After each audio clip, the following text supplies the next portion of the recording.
Good day to you, friends. Hello, ladies and gentlemen. My name is Robert Shirtliff. I'm a young volunteer of the Massachusetts Militia. In 1782, I took a 60-mile walk to the nearest town, Hucksburg. This was a town where I knew I could enlist officially for the U.S. Army. And so I did successfully enlist as Robert Shirtliff. I successfully enlisted as Robert Shirtliff in 1782 for the 4th Massachusetts Regiment. This was an elite unit. Well, I did so well that while I was there at West Point in New York, that our leading officer, General John Patterson, accepted me as his aide, or orderly. So I would report to him directly, carry his messages, and basically do any tasks for the military that he needed me to do. I had already gained a reputation as a reliable and disciplined young man. I was a renowned comrade in arms. But the truth is, I am Deborah Sampson. I'm a 22-year-old and live in Massachusetts. But I could not let the Army know that, of course. So many of you know our war for independence lasted some 8 years. I was 14 years old when it began. I was living a life of servitude. In order to tell you my military history, I suppose I will start with why did I go into it at all. So I will start at the beginning. I was born to 2 wonderful parents in Massachusetts. We were poor farmers. One day when I was 5 years old, my father disappeared. He did not come home one day.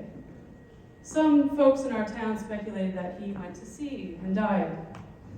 Others, and I don't know how I feel about this one, speculated that he went to Maine and started a new family. But I have never decided which one I like to hear less. One way or another, my mother had 7 of us to raise. I was one of 7 for a single mother who really did not have a trade to her name. As a woman, if you had a trade, you could earn money, weaving, etc., but she was just a poor farming lass. So she did what was the common practice at the time, and between the 7 of us, she had to send some of us away. She sent me to live with a relative. In the years that followed, I was sold to be a servant into an indenture. This meant that I was not entirely free, but had to do what the people who bought me wanted me to do. And this is where my labor began. At about 7 years old, I began as a farmhand. The labor was not to be questioned, and honestly, I didn't question it too much. I worked with the animals. I helped till the fields. I did anything that my master wanted me to do. And I worked with the boys, because this family had 2 other sons. So I was around quite a lot of male role models growing up as well. And I decided, well, they made me decide that I could not, well, didn't even cross my mind to complain, as a matter of fact. Onward I would go, and I loved upshowing those boys. They were like younger brothers to me. So of course, I loved to show them that I indeed could lift them up and throw them away, just like I could a sheep. Well, at 14, like I said, we declare our independence. And I'm in Massachusetts. I remember the battles of Lexington and Concord, because during this time, I also taught myself to read. I wanted to learn how to read so bad. I mostly wanted to be able to have a future for myself once my indenture was over. And the newspapers, particularly those from Boston, were grim. I feared for our country and what it would become, but I trusted our wonderful leader, His Excellency George Washington. So fortunately, because I was a very good reader by the time of my late teens, I kept up with all the latest gossip, all the latest news.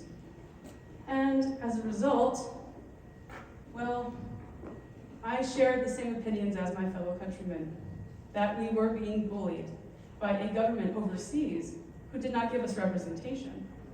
And as I got older, the idea of an independent nation with lower taxes very much appealed to me. But by the time I was 18 and my indenture was nearly over, I became fearful. Ooh, I lost a button. Good, I can use that as an extra for later, because while I'm on the march, I will definitely lose some buttons. Oh, but when I was 18, I feared for the country I would inherit. Keeping up with the latest news, I knew that His Excellency, General George Washington, was struggling. He desperately needed more men, reliable men. 2 years go by and I work as a weaver. I stay at various people's homes now that my adventure was over, and I gain a reputation for making fairly good clothes, but also doing many odd jobs. I was desperate to support myself. So I mended furniture, I could even help carts. Building carts, fixing them, working with horses, I did it all. By the time I am 20 years old, it is grim. I knew that the British were winning the war. And to consider, only a few years prior, we were all considered British. But we are Americans. And like my mates in Boston, that is how we will identify. So, I had two options for serving the war and helping Washington open to me. One, I could become what was called a camp follower. This was an option, as I was such a good weaver, I could enlist or certainly help the army that way. But camp followers were not in short supply. In fact, there were so many wives, daughters, who wanted to follow their husbands, their sons into the battle that there was almost too many camp followers in Washington's army's camps. And he was forever, His Excellency, bless him, was forever trying to reduce and regulate their numbers, because this is understandable. So many families in a camp hurts the resources for an already struggling army. I did not want to hurt Washington's army. I wanted to help it. I was tall as well. See, I had some secret weapons, and this gave me confidence. I had spent my entire life doing hard work. Labor did not frighten me. I was no stranger to being given orders and taking them without question. And I truly, truly wanted to help our poor men who were dying on the front lines. So, camp follower, not for me. What Washington really needed was more men. So, I donned these clothes and walked some 10 miles to the nearest town, Middleborough. I took on the name Timothy Thayer. I hoped no one there would recognize me. This was a town over, one I did not frequent. I go wanting to join the militia. I sign up. I get through. No one questions it. Because of my height, see, I am 5'8", taller than the average man of this day. And I was strongly built. I had big shoulders from years of farm work. A little bit of deepened voice as well. The voice, the face, everyone just thought I was a young lad, perhaps 17 or 18, which was the legal enlistment age. Night goes by, I'm given some money, I am expected to report for duty in the morning. But in the morning at the house I was staying at, unfortunately I get a knock on the door saying, "We know who you are. You are Deborah Sampson. And you will not join the army. You will give your money back." Fortunately, I didn't get anything worse than that, but I was deeply embarrassed. It frightened me so badly. I realized if I was going to do this, I had to go far, far away. So I could either give up right then and there, but my cause for liberty and my heart to help Washington and his army were so strong. I knew that if we had a chance to finish out this war, it was now or never. I was not yet bound to a marriage or children that I had to care for, so it truly was now or never. I fancied the idea of having a family one day, but right now, I think our country mattered more. So, I walked 60 miles, took the 2 to 3 days roughly. I slept in the woods, and once I got to Uxbridge, this was a wonderful place to enlist, and enlist I did, but I had to change my name. Less news got out of this Timothy Thayer, who was really a woman, got out. Robert Shirtliff, that is the name that I took. Shirtliff was a common Massachusetts name, and Robert, I think I could pass as a Robert. So this time, success. I joined the Massachusetts militia and immediately started in work. I learned how to drill, how to manage a firearm. To be fair, while it was somewhat difficult, I didn't find it that hard. I had done worse work on the farm. As long as you were managing what was a 10-pound musket in your arms, and you were as strong as the man beside you, no one questioned it. I thought perhaps a couple of my bunkmates suspected, but Again, they didn't care, because I had proven I could do the work just as equally as they did. This was important. We end up going all the way down to Yorktown, my militiamen and I, and we are there for the wonderful surrender of Cornwallis at Yorktown. I believe some of you have heard of that. This is where Cornwallis surrenders his sword. It was a grim battle, but by golly, with the help of France and Washington and all of our officers, we did it. Not a bad start to my first year as a soldier. We marched back up north, and I re-enlisted in a continental unit this time. Continental was a word we used later for the official U.S. Army, not just militia. The elite unit that I applied for, someone had told me to apply for because I had a reputation for being tall and strong. You had to be at least 5'5" to join this unit, and I clearly met that requirement. The 4th Massachusetts Regiment. I was given money and a new uniform. This was at West Point in New York. I loved this new uniform. It is not what I am wearing today in my tattered militia clothes. It is a blue, beautiful tunic with cream buff facings, and white leggings, and new boots, and a beautiful hard cap that I must say is very French, with a red plume. But I digress. I may be a man in disguise, but I still love fashion. Well, we immediately start our war. After the Battle of Yorktown, the British had slowly slowed down their efforts, but we had another enemy on the horizon, loyalists. Now, I will not decry them. I understand they are following the tradition of loving their king. But for a king who has proven he does not care for the citizens' rights, well, I'm from Massachusetts, so we did not sympathize. These were men who were basically paid by the British Army to fight us, the Patriots. So while they were Americans, they were not fighting for what I believe was our cause for independence.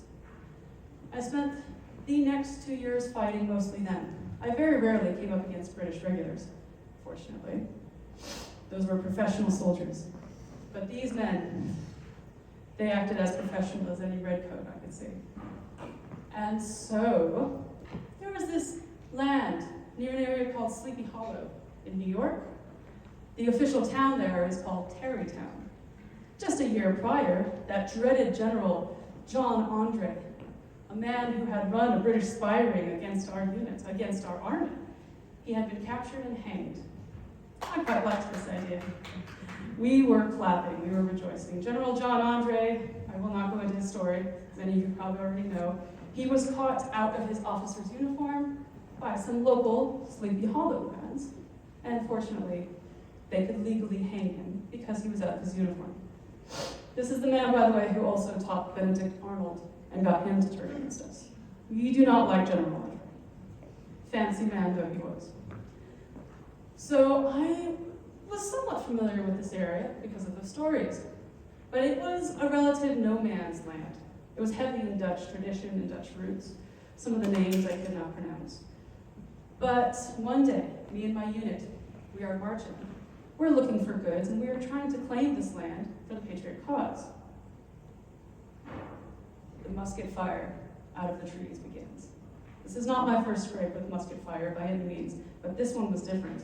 Because also out of the trees charges dragoons. Are any of you familiar with what a dragoon is? Think cavalry, think tanks, think men on horseback who can dismount and fire or kill you just as equally atop their horse. This is where I got my first injury, which, thanks to my quick work, did not become my death. And I should match, this is a dragoon saber. I would not have carried this in the infantry, make no mistake. I would have carried a musket. But I took this as a souvenir because out comes this dragoon charging at me, ready to decapitate my head. This is the kind of saber that could absolutely take men's heads off. Or, well, I will not get too grim for our lovely friends, but let's just say it is very easy to take out an enemy and then whip your sword back. So he is charging at me with the saber. Out he comes. I take my musket with my bayonet, and just in the nick of time, save my neck by dodging and bumping the sword to the side with my bayonet musket so that instead of it reaching my neck, it got my forehead instead. When you're in the heat of battle and adrenaline is pumping, you do not really feel it. I would feel it later, however. We ended up winning that skirmish. In fact, I believe it is called the Tarrytown Affair, the Tarrytown Skirmish.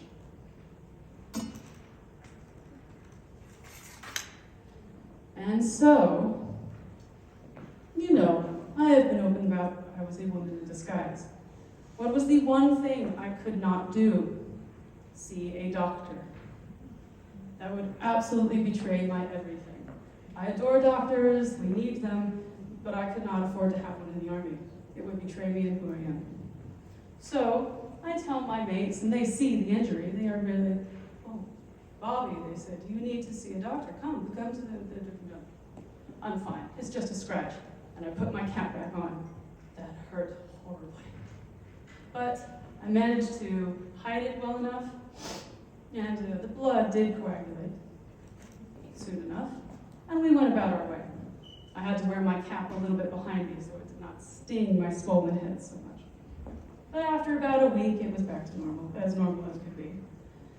Time goes on, and throughout this time, trying to beat the Loyalists away and claim the land for Washington, I did not want to hang around the camp so much, because again, those are close quarters with your fellow soldiers.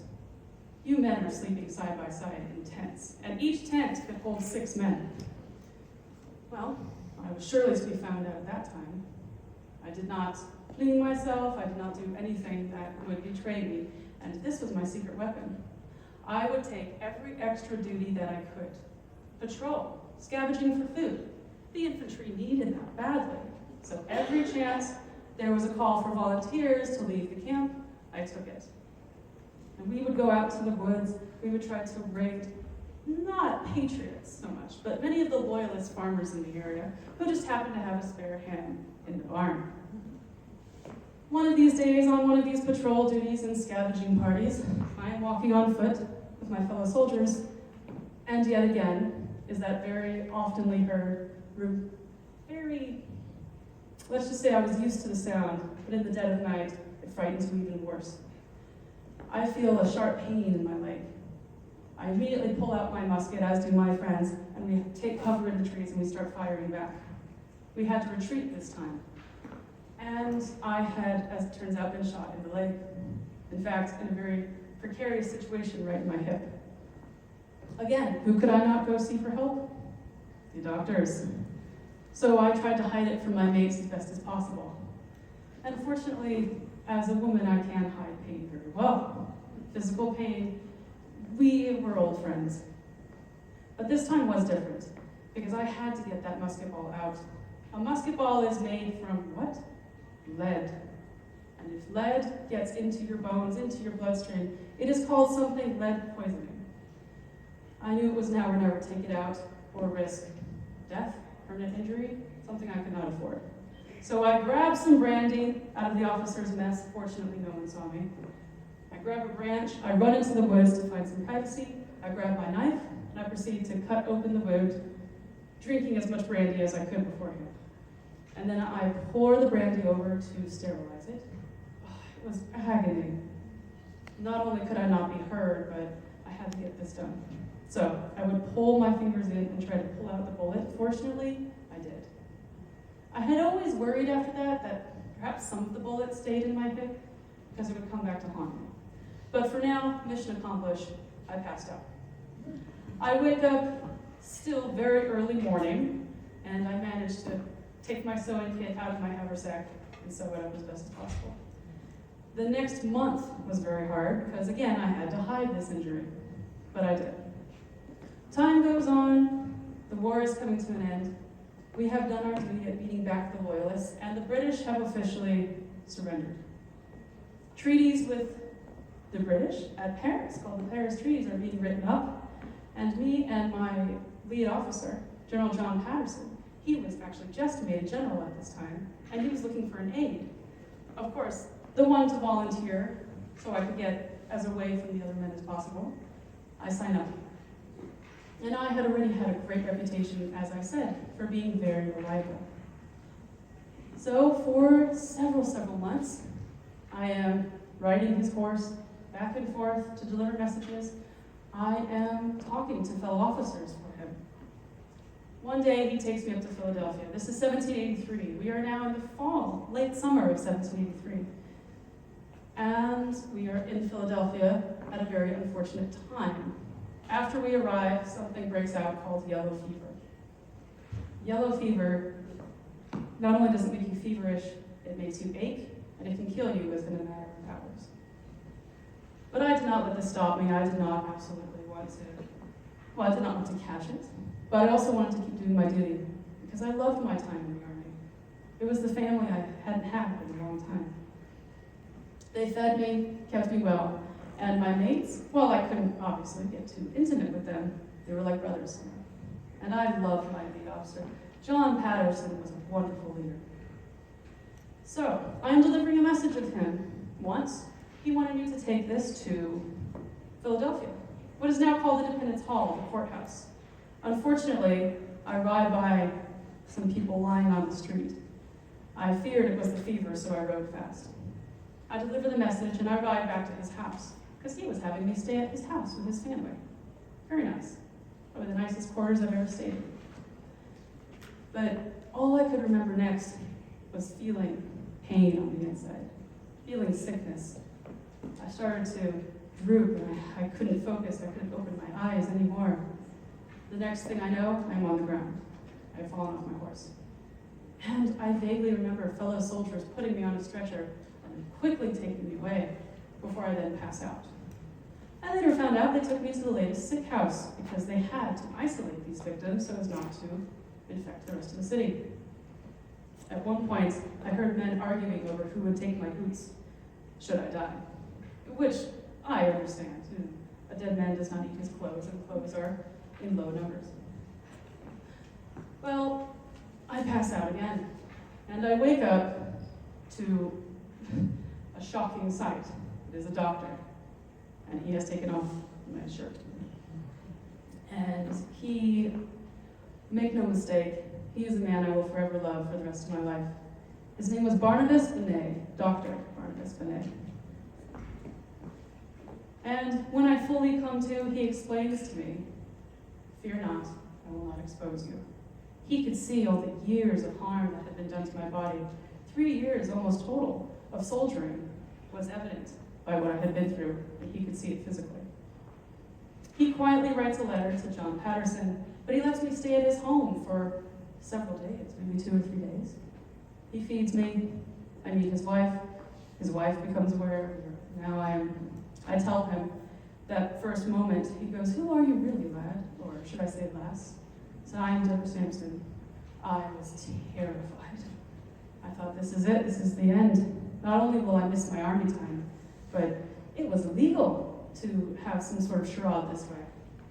So, as fearful as I was, he reassured me. He was my friend, and he respected me for what I did. Next, whilst I am fully recovered, he has me take that letter to my general. I do not know what is in it. I fear the worst, but that doctor has proven to be one of the sweetest men I've ever met, so I have some hope. I receive it, I give it to the general, and I go away. The general has me go fetch him some other soldiers or something of the matter. Then I immediately get another warning. General Patterson wants to see you in his office. Okay, this is it. This is the beginning of the end. But I have faced frightening things for the last, my entire life, but the last 3 years in particular. He faces me and he says, "Who are you, really?" "I am Deborah Sampson." Well, he and I have become close. All my soldiers have known my work was true. I was not cheating the army. I was properly serving it and giving it my life's blood. Believe it or not, I got no problems. They had all honored me. They loved me for my work because they know what it's like, the admiration, the dedication to endure that kind of pain gains a lot of respect from men, especially men who had fought the same war. So I am given, and fortunately with Dr. Benet's help, what was ever in that letter was wonderful. I got what is called an honorable discharge, something I am grateful for. This was in September of 1783. Guess when the British officially left? The very next month, 1783. I had officially served out the last years of the war, giving what I could. I consider that a mission accomplished. So, whilst going on about my military career is my favorite part of this, I will tell you, I went home, I donned male clothes no more, I didn't have to. I was relieved that we had gotten our new United States. I meet a lovely man named Benjamin Gannett. Benjamin Gannett was a local farmer next to us. Almost 2 years since I enlisted, I'm getting courted by a lovely farmer. It took me some convincing because I quite liked being able to vote. If you were to get married, your husband's vote considered both of your votes, because you surely thought the same, which I understood, but it was one less vote to my party, so I was still a little worried. Anywho, I fell in love with him. We had a mutual affection for fast horses, and we got married. We had 3 lovely children, and I adopted 2 girls in the time, one who had been orphaned during the war, and if it were up to me, I would adopt all the war's orphans. We had a lovely life. Well, lovely for the time. For our station, we were poor farmers. And once Benjamin started getting sick, he got better, but what this flu was, it seemed to linger for months and months. Paul Revere. Do any of you remember Paul Revere? He's perhaps one of the best businessmen in the country. He's a silversmith on top of many other things in the city of Boston. He rides by my farm, and he recognizes me. See, I had gained a reputation for being a woman soldier. Some person in Philadelphia had even written a poem about me. I poo-pooed it, of course, and some of it was fantastical, but I didn't quite understand why everyone was so into my story. Well, Paul Revere knows I had just filed for a pension. And I had not yet heard back from this pension. See, our country was deeply in debt, and our soldiers, especially those of us who were wounded, well, we were struggling, and we needed some money. So Paul Revere then writes up a following letter advocating for me, saying, this Deborah Sampson, she is a wonderful character, and she served her country so well. And I'm in my late 30s at this point. That wound is coming back to haunt me. I am hobbling around the farm, having to take care of 5 children, and my husband being sick. Well, he mentioned all of that in the letter. And within a year, I get a disability pension, making me the first woman in history as a soldier to receive that full soldier's pension.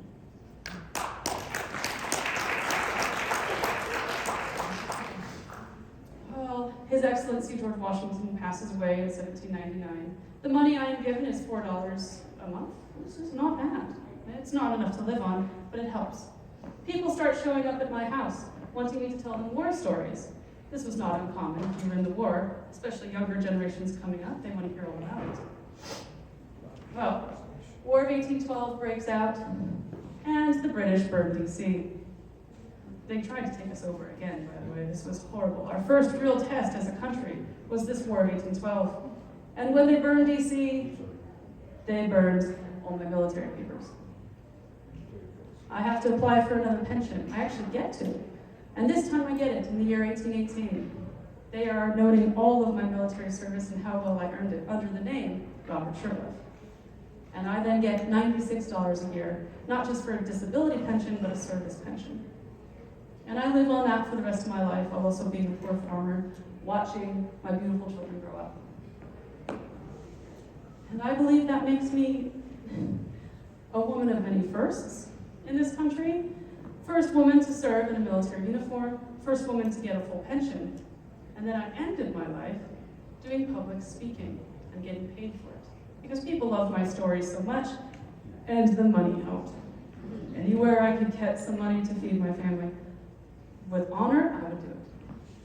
So I was also the first woman to get paid for public speaking on a tour.